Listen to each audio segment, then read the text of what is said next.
नमः सिद्धेभ्यः। ओम नमः सिद्धेभ्यः। ओम नमः सिद्धेभ्यः। मंगलम भगवान वीरो मंगलम गौतमो वने मंगलम कुंदकुंदाद्यो जैन धर्मोस्तु मंगलम। सर्वमंगलमांगल्यम सर्वकल्याणकारकम प्रधानम सर्वधर्माणां जैनम जयतु शासनम। अहिंसा परमो धर्म की महावीर भगवान की प्रातः स्मरणीय परम पूजाचार्य गुरुवर श्री विद्यासागर जी मुनि महाराज की जय।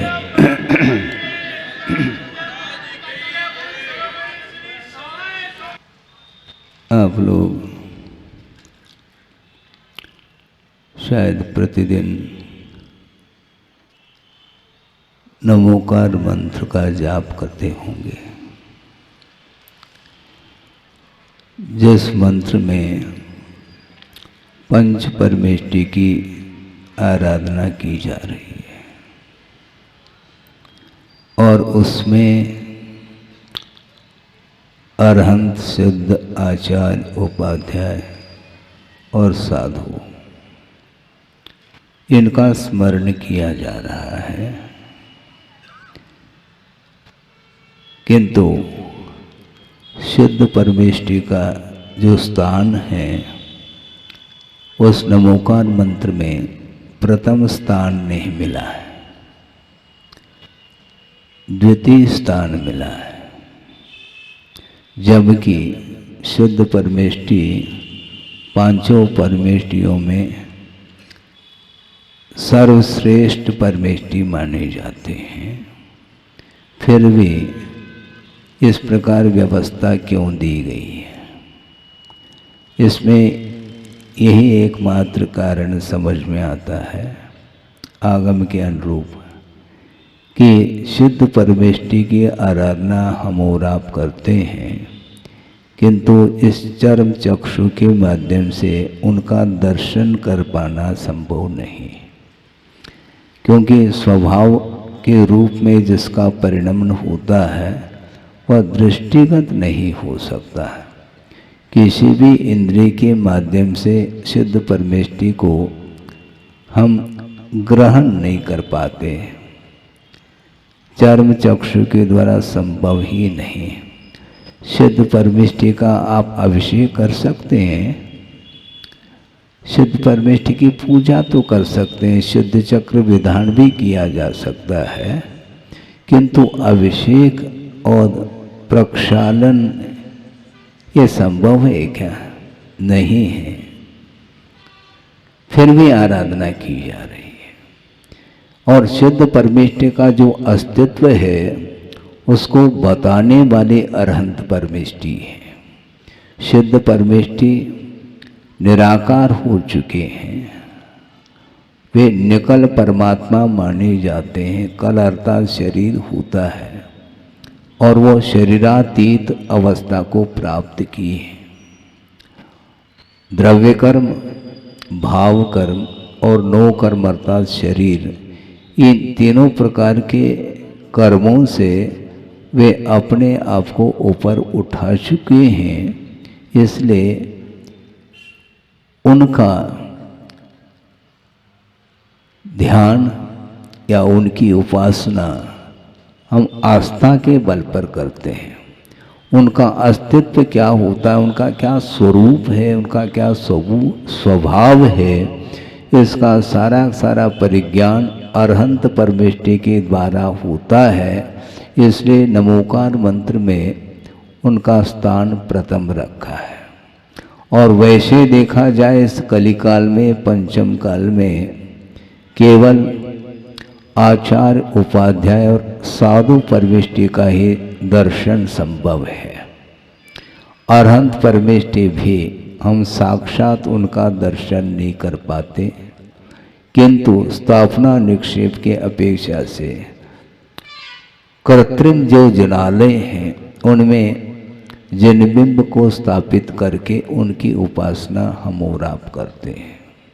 ये श्रद्धान का विषय है। साक्षात प्रभु का दर्शन करने वाले भी जीव होंगे, वो कितने उत्कृष्ट पुण्य के धारी कहलाते हैं। उनका पुण्य बहुत ही सात्स्य पुण्य माना जाएगा, और हमारे पास कहाँ सात्स्य है, निरतिशय पुण्य है।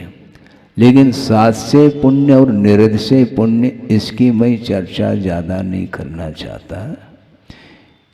इसलिए नहीं करना चाहता, सात्स्य पुण्य का उदय होते हुए भी उसका सदुपयोग करने वाले कितने जीव होंगे, इस ओर दृष्टि रखने की आवश्यकता है। कई बार यह आगम के माध्यम से पढ़ने को मिलता है, चिंतन करने में आता है कि मोक्ष प्राप्त करने के लिए अनेक प्रकार के बहिरंग जो हेतु हैं, साधन सामग्री, उसको प्राप्त तो कर लिया है, किंतु उसका सदुपयोग नहीं किया है, इसलिए वह पुण्य सात्स्य के कोटि में नहीं आया। पुण्य में अतिशय जो आता है, किसके कारण आता है? सात्स्य जो पुण्य होता है वह निदान रहित पुण्य माना जाता है। विषयों की आकांक्षा को लेकर के जो पुण्य संचित होता है, वह एकमात्र कषाय की मंदता में होता है, और पुण्य का अर्जन बहुत आसानी से हो सकता है, क्योंकि एक इंद्रिय का भी तो विकास हो रहा है। एक इंद्रिय मन करके वह संगी पंचेंद्रिय बन रहा है, मनुष्य पर्याय को भी प्राप्त कर रहा है। पुण्य का संचय उसने भी किया है। ये केवल इसमें विशेष पुरुषार्थ की आवश्यकता नहीं, केवल कषाय की मंदता हो गई तो वह सारे सारे पुण्य का अर्जन होता है, किंतु सात्स्य पुण्य संचय करने के लिए विषयों की आकांक्षा को विराम देने की आवश्यकता है। विषयों की आकांक्षा को साथ में रखते हुए जो भी साधना की जाती है, जो भी तप किया जाता है, उसको आचार्यों ने बाल तप की संज्ञा दी है। बाल तप का तो बालक का तप नहीं, किंतु अज्ञानी का जो तप माना जाता है वह बाल तप के कोटि में आता है, और वह उस तप के माध्यम से वह अपने आप को ऊपर उठा रहा है, किंतु शरीरातीत अवस्था उसको उपलब्ध नहीं हो सकती। वह ज़्यादा से ज़्यादा स्वर्ग प्राप्त कर सकता है, उसके उपरांत भी अहमिंद्र पद को भी प्राप्त कर सकता है, जिसको ग्रैविक वगैरह में उन्हें स्थान मिलता है। इसके उपरांत भी निश्चित रूप से उसका पतन अनिवार्य है, ऐसा कहा, क्योंकि उसको निदान सहित पुण्य बोलते हैं। विषयों की आकांक्षा का नाम निदान है। भावी भोगाकांक्षा निदानम, ऐसी व्याख्या मिलती है, निदान शल्य की व्याख्या।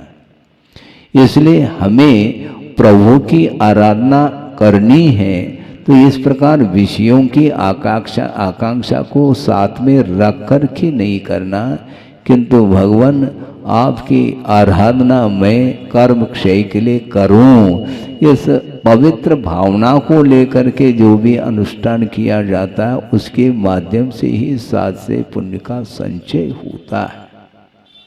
बहुत विचित्र दशा है।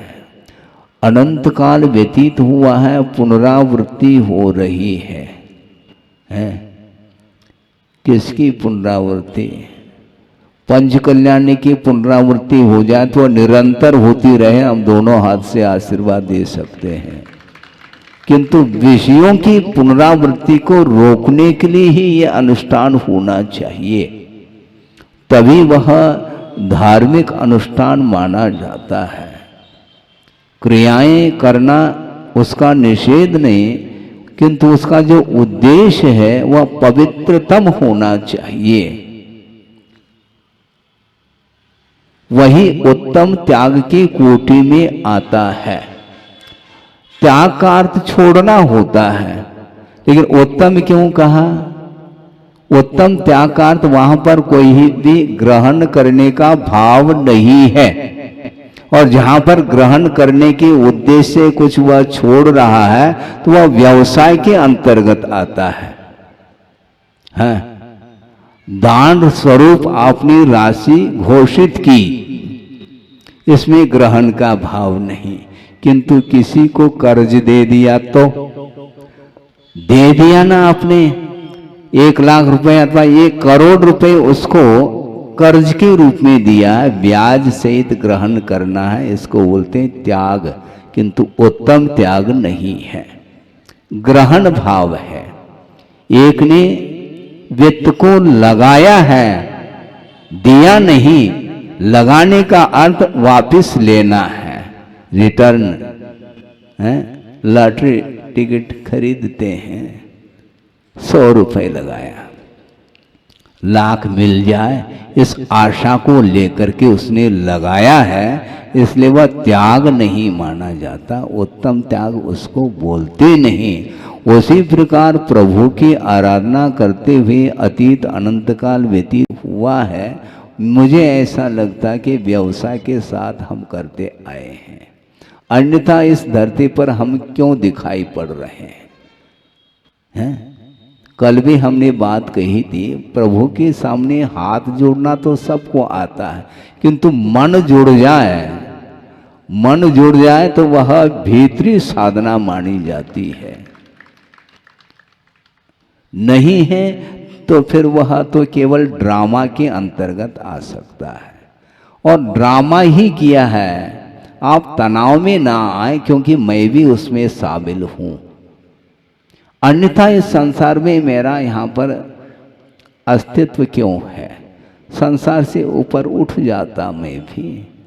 ये ठीक है, थोड़ी बहुत आंखें खुली हैं, वह खुली रहें तो अच्छी बात, कभी भी मिच जाए तो फिर बहुत कठिन काम है, क्योंकि सम्यक दर्शन बड़े पुरुषार्थ के माध्यम से उसको प्राप्त करते हैं, और बहुत ही जल्दी वह सम्यक दर्शन ऑफ हो जाता है। स्विच ऑन भी करते हैं और ऑफ भी करते हैं, कभी भी बिजली गोल हो सकती है।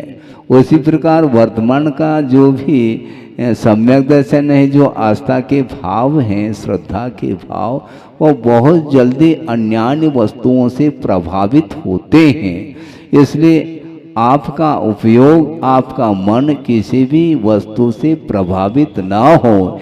यदि प्रभावित हो तो मात्र पंच परमेष्टि से आपका मन प्रभावित है, तो निश्चित रूप से आप सात्विक पुण्य का अर्जन कर रहे होते हैं। दिखाई नहीं पड़ता मन किसको देखने में आ रहा है? आप संगी है, विचार विमर्श करने की क्षमता आपके अंदर है, और इंद्रियां तो सारे दिखाई पड़ रही हैं, किंतु मन क्यों नहीं दिखाई पड़ता? क्योंकि मन को अंतरंग कहा, अंतःकरण कहा। करण का अर्थ इंद्रिय है, और वह अंतःकरण अर्थात वह भीतरी परिणति है, वह ज्ञान की परिणति है।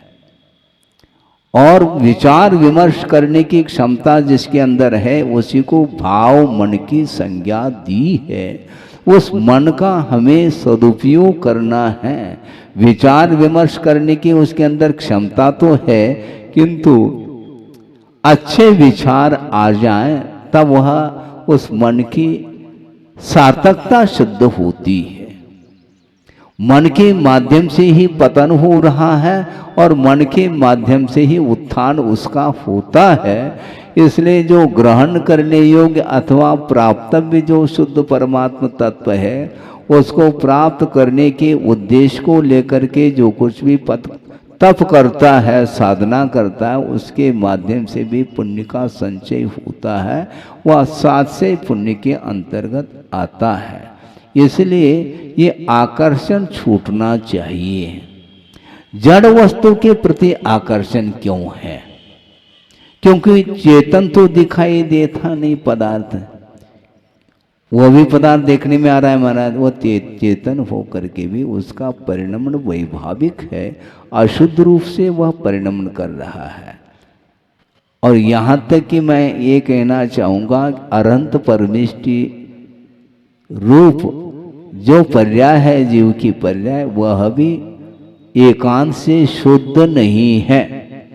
मोहनी कर्म से अपने आप को ऊपर उठाया है उस जीव ने, इसलिए अरहंत पद को प्राप्त किया है। इसके बावजूद भी अभी भी सिद्धत्व का संवेदन उन्हें नहीं है। उनके केवल ज्ञान में सिद्धत्व पर्याय आना अलग वस्तु, केवल ज्ञान के माध्यम से भविष्य में उत्पन्न होने वाली जो सिद्धत्व पर्याय है उसका ज्ञान हो रहा है, किंतु संवेदन असिद्धत्व का ही अनुभव करता है। इसलिए श्रद्धान अलग वस्तु और संवेदन अलग वस्तु है। इसलिए आप पंच परमेष्टि की आराधना करने जा रहे हैं और सामूहिक आराधना करने के लिए एक विशेष अनुष्ठान आपने करने का एक भाव रखा है और वह भी संपन्न करें, इसमें कोई बाधा नहीं, क्योंकि उसमें मैं भी शामिल हो जाऊंगा। हमें भी वही करना है जो आपको करना है। आप अर्थ के माध्यम से करते हैं और हम परमार्थ के माध्यम से करते हैं, इतना अंतर है। क्योंकि अर्थ का विमोचन कर लिया है श्रमण ने, इसलिए अर्थ के माध्यम से नहीं, वो भाव पूजा करते हैं और आप भाव पूजा के साथ द्रव्य पूजा भी करते हैं। अलग अलग पात्र हैं। एक गृहस्थ अविरत सम्यक दृष्टि वह भी पात्र है, अनुवृत्ति भी पात्र है और महावृत्ति भी पात्र है। अपात्र कोई भी नहीं है, सत्पात्र हैं। और जो आराध्य हैं उनकी आराधना करने के लिए तत्पर है, किंतु शर्त ये है कि हमें आराध्य बनने का उद्देश्य होना चाहिए।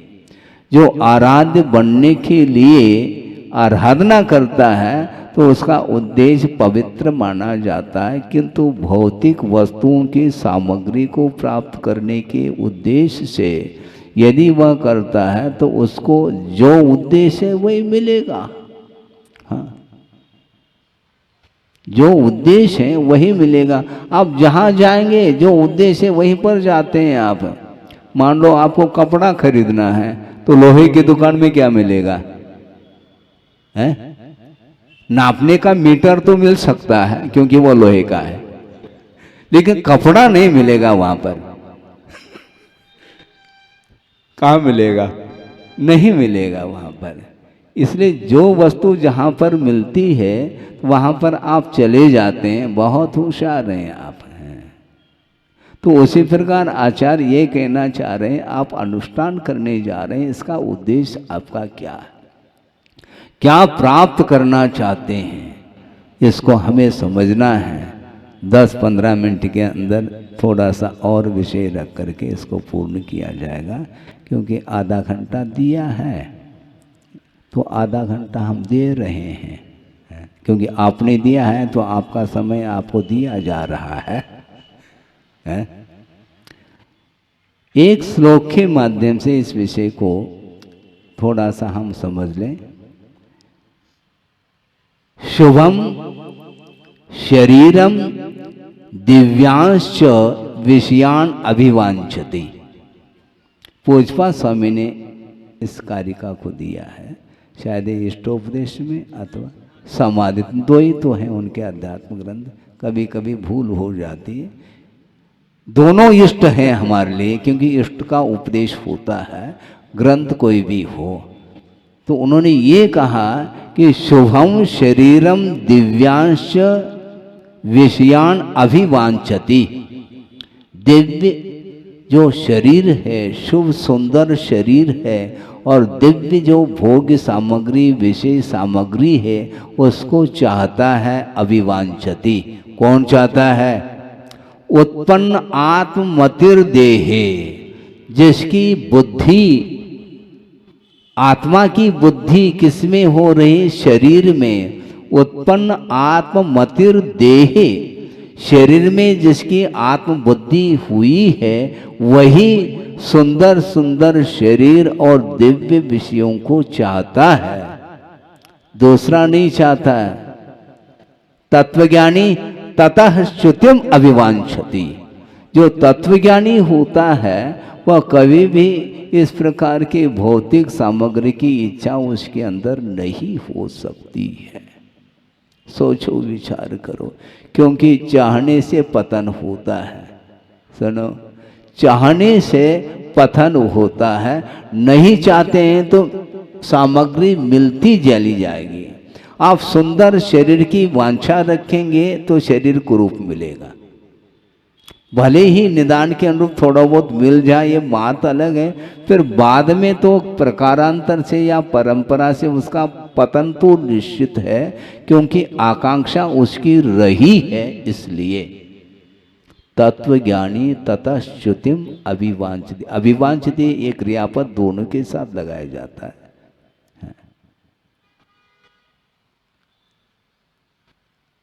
उत्पन्न आत्ममतिर्देहे, शरीर में आत्मा की बुद्धि जिसकी हुई है वही इसको चाहता है।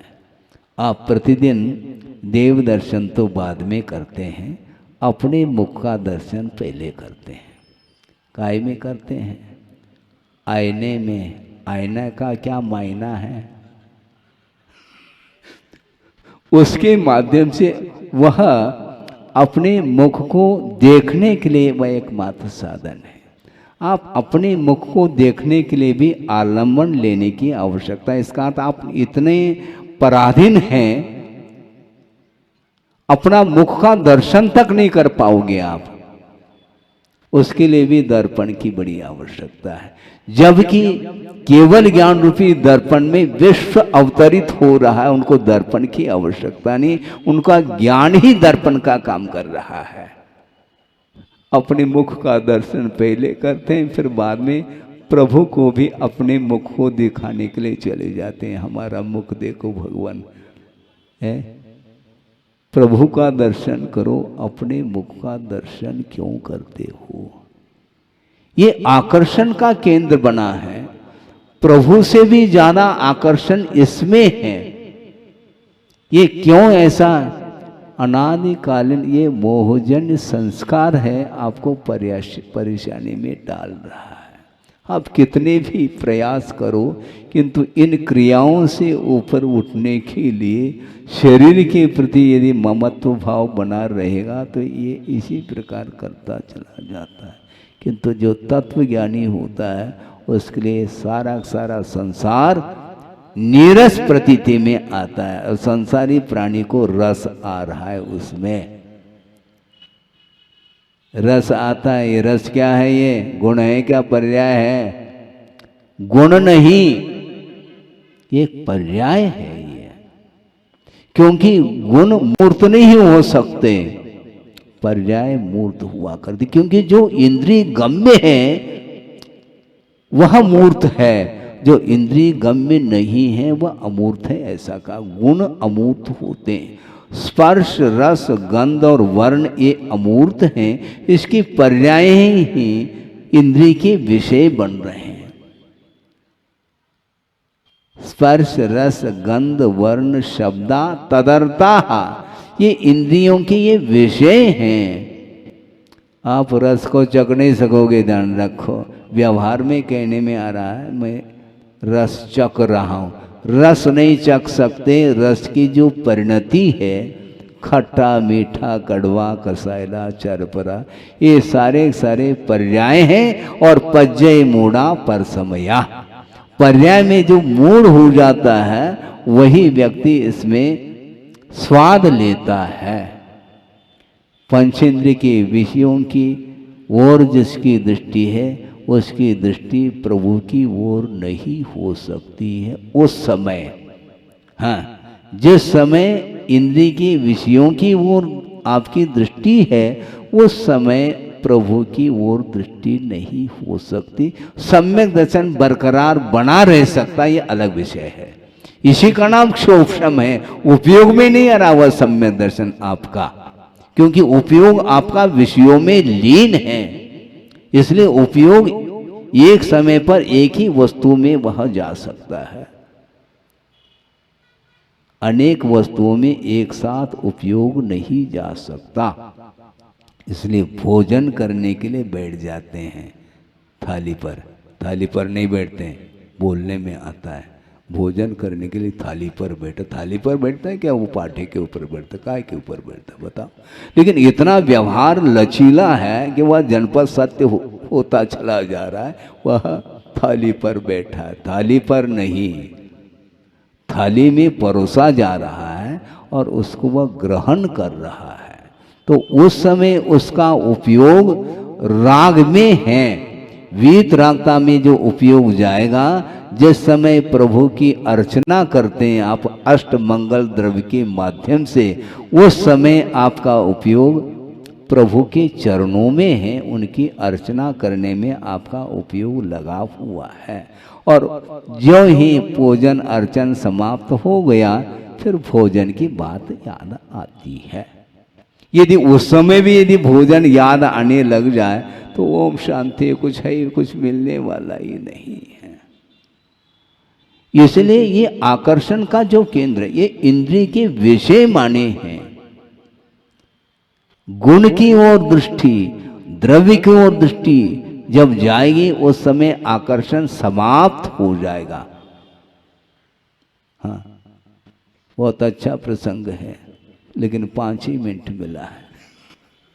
हम क्या कर सकते हैं, क्योंकि काल द्रव्य अमूर्त है, लेकिन उतने ही मिल रहा है। मैं क्या करूं? वस्तुतः गुण की ओर आकर्षण नहीं हो सकता, पर्याय की ओर ही वह झुकता है, क्योंकि वह इंद्रिय के विषय माने गए हैं। और जो इन इंद्रिय के विषयों से ऊपर उठ करके मात्र ओरिजिनल जो गुण है अथवा द्रव्य है, उस ओर जिस समय उपयोग जाता है तो उस समय मोह समाप्त होगा।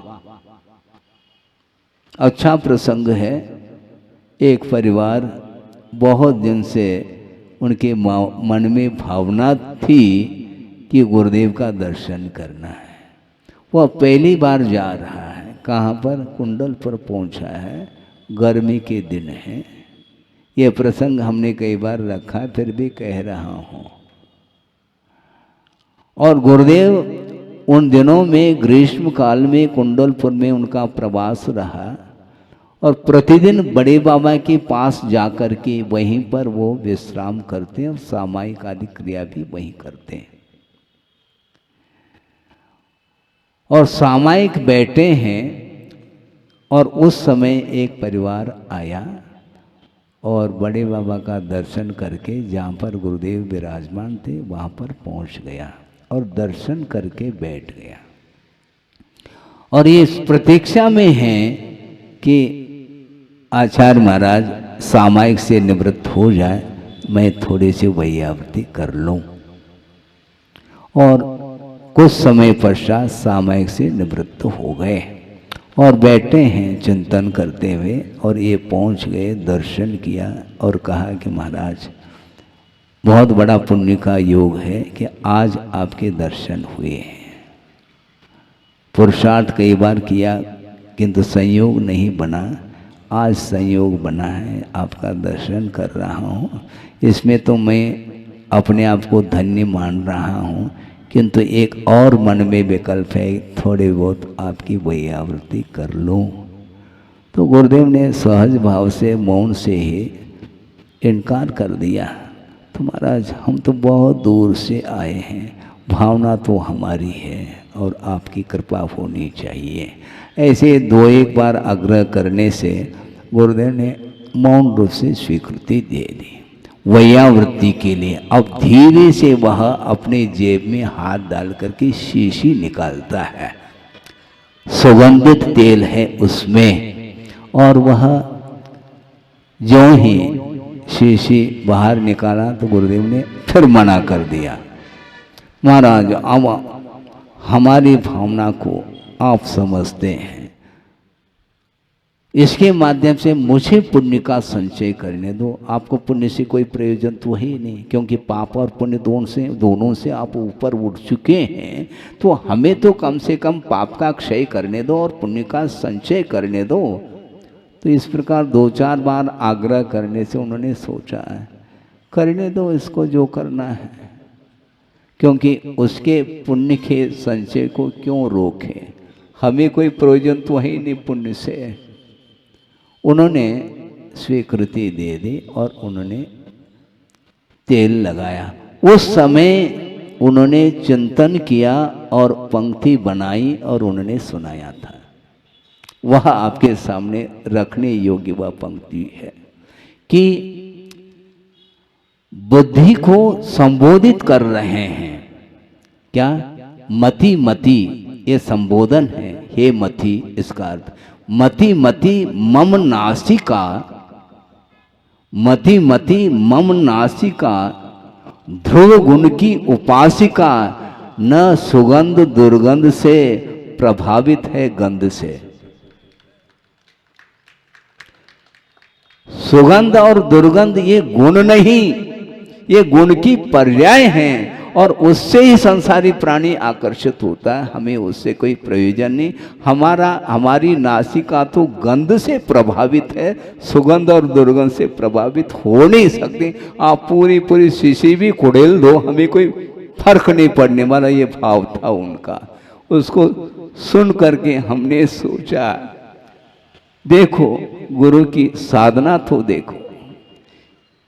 इसको बोलते हैं अंतरंग साधना। किसी भी प्रकार से विषयों से मन प्रभावित नहीं होना, यह अंतरंग साधना मानी जाती है। खेल नहीं है ये। कदम कदम पर हम अन्यान्य वस्तुओं से प्रभावित होते चले जाते हैं। पदार्थ से यदि प्रभावित हो रहा है अपना उपयोग अथवा मन, तो निश्चित रूप से मोह से प्रभावित है वो आपका उपयोग। अन्यथा उस पदार्थ से आप प्रभावित हो ही नहीं सकते, क्योंकि जिस पदार्थ का जैसा स्वरूप है वैसा जानना यह ज्ञान माना जाता है। पर्याय को जानो, किंतु पर्याय से यदि प्रभावित हो गए तो पज्जय मूढ़ हो गए। पर्याय में मूढ़ता, पर्याय के विषय में वो मूढ़ अर्थात अज्ञानी है वो। इसलिए तत्वज्ञानी ततश्च्युतिम अभिवांछति। जो तत्व दृष्टि रखने वाला जो साधक होता है वह इस प्रकार के विषयों की आकांक्षा नहीं रख सकता। विषयों की अभिलाषा उसके अंदर संभव ही नहीं। स्वप्न में भी वह विषयों की ओर वह मुड़ करके देखेगा नहीं, क्योंकि वस्तु तत्व का स्वरूप जब ज्ञात हो जाता है, ये सारा सारा संसार अनित्य है, नित्य है ही नहीं। और जो ओरिजिनल वस्तु है वह नित्य है। उस ओर दृष्टि रखो तो गुरुदेव कहते हैं तुम्हारा भय भी समाप्त हो जाएगा। क्योंकि अविनश्वर जो पदार्थ है वह मिटने वाला नहीं है, तो मृत्यु से भी भय समाप्त हो जाएगा। न मे मृत्यु कुतो भीति, मेरी मृत्यु तो संभव नहीं, क्योंकि अविनश्वर वह आत्म तत्व है, जीव तत्व है, तो वह उसका विनाश संभव कैसा हो सकता है। पर्याय तो अपने आप में वह मिटने वाली है। आप उसका घात करो अथवा न करो, पर्याय हमेशा विनाशशील होती है। इसलिए पर्याय की ओर दृष्टि रखना ठीक नहीं। जानने के अपेक्षा से पर्याय को जान सकते हैं, किंतु उससे प्रभावित नहीं होते हुए यदि पदार्थ का अवलोकन करते हैं, पर्याय का भी अवलोकन करते हैं, तो हमें बाधा नहीं। बाधा कहाँ पर है? जहाँ पर राग का भाव जागृत हुआ वहीं पर बंध की परंपरा प्रारंभ हो गई। बंध की श्रृंखला टूट नहीं सकती जब तक वह राग भाव आपके अंदर विद्यमान है। तो इसलिए राग को, द्वेष को, ये कालुष भाव को दूर करने के लिए यह सब कुछ अनुष्ठान है। आप अपने पात्र के अनुरूप करिएगा। आपकी भूमिका, आपकी साधना की भूमिका, आपकी आराधना की भूमिका भिन्न है और श्रवण की भूमिका भिन्न है। अपने अपनी भूमिका में रहते हुए प्रभु को ही केंद्र में रख करके चलना है। प्रभु जब केंद्रित हो जाते हैं, अन्यान्य जितने भी पदार्थ हैं वो उपयोग के विषय नहीं बन सकते। इसी का नाम ध्यान है। आप ध्यान से सुनिएगा। ध्यान से सुनो, इसका अर्थ क्या है? कान से सुना जाता है, कान से तो शब्द सुनने में आते हैं, किंतु भाव की ओर जो दृष्टि जाती है वह मन के माध्यम से ही। इसलिए मनोयोग के साथ सुनो ऐसा कहा जाता है। आप किधर है आपकी दृष्टि? सुन रहे हैं क्या? नहीं हो तो आप सुन रहे हैं शब्द, किंतु इस परिसर से बाहर जाएंगे तो आपका उपयोग क्या, किस रूप में रहेगा, यह आपका विषय है, मेरा विषय नहीं बन सकता। क्योंकि ये अनादिकाल जो संस्कार हैं वो तत्काल डिलीट नहीं हो सकते, क्योंकि बार बार रिपीट किया है, इसलिए डिलीट करने में बहुत पुरुषार्थ की आवश्यकता है। अनादिकाल से पुनरावृत्ति हो रही है और उसको तत्काल हम उसका अभाव करना चाहते हैं, संभव नहीं। बल्कि वृषभनाथ भगवान को भी 1000 साल लग गए, ध्यान रखो। इसके बाद उन्हें केवल ज्ञान उत्पन्न हुआ, और वो भी एक वर्तमान भव संबंधी साधना की बात कही। अतीत भवों में, कितने भवों में उन्होंने पुरुषार्थ, आत्म पुरुषार्थ किया होगा, इसके बारे में कोई भी रिकॉर्ड सामने नहीं आता। निरंतर साधना करने से वह मोह गलता जाता है, एकदम नहीं गलता है। मेटल को गलाने के लिए आप इधर सुनो, आपस में चर्चा नहीं, सुनो इधर। मेटल को गलाना है तो सामान्य अग्नि के द्वारा वह गल नहीं सकता, उसके लिए हाई टेम्परेचर की आवश्यकता है? आप दूध चपाना चाहते हैं अथवा चाय बनाने के लिए बैठे और एक कागज, 2-4 कागज के टुकड़े भी हो, उतने में आपका 1 कप चाय बन सकता है। ज़्यादा उसके लिए हीट की आवश्यकता नहीं, किंतु मेटल को गलाने के लिए बहुत टेम्परेचर, हाई टेम्परेचर की आवश्यकता। उसी प्रकार मोह को गलाने के लिए शुक्ल ध्यान रूपी अग्नि की आवश्यकता, हाई टेम्परेचर। उसके बिना वह मोह समाप्त नहीं हो सकता। इसलिए मोह को समाप्त करने के लिए, उसको राख राख बनाने के लिए प्रभु साधनारत है। हमें भी इस प्रकार की साधना करने के लिए भगवान हमें अंदर, हमारे अंदर भी वह शक्ति प्राप्त हो, ये भावना तो रखी जा सकती है, किंतु शक्ति जो मिलती है वह कैसे मिलती? अपने आप नहीं मिलती, पुण्य का संचय किया जाता है। बल्कि मुझे पुण्य संचित हो यह भी उद्देश्य नहीं, किंतु पाप कर्म के क्षय के उद्देश्य को लेकर की साधना की जाती है, और उस साधना के माध्यम से नहीं चाहते हुए भी वह सामग्री मिलती चली जाती। बल्कि बिल्कुल प्योर पुण्य जिसको बोलते हैं, सुपर क्वालिटी, हमें मिल जाए। हैं ये मिल जाए क्यों कह रहे हो आप? ये आशा ठीक नहीं। बिना निरपेक्ष भाव के साथ करेंगे तो निश्चित रूप से वह साधन सामग्री आपको मिल सकती है, और उसका यदि सदुपयोग करेंगे तो निश्चित रूप से पुनः इस संसार में आने की कोई आवश्यकता नहीं। एक बार यदि मान लो शुद्ध तत्व को उपलब्ध कर लिया तो वापिस नहीं आना। आप जाते हैं और वापिस आते हैं, ऑफिस हैं, ऑफिस जाते हैं वापिस आते हैं। ये आना जाना लगा हुआ है, और कहते चले जाए आना जाना मिट जाए मेरा, ये गलत बात। भाव है आपके ठीक है, किंतु भाव के अनुरूप आपकी क्रियाएं भी होनी चाहिए, जिसके माध्यम से संसार का विच्छेद हो सकता है। हो इस पवित्र भावना के साथ। अहिंसा परमो धर्म की जय।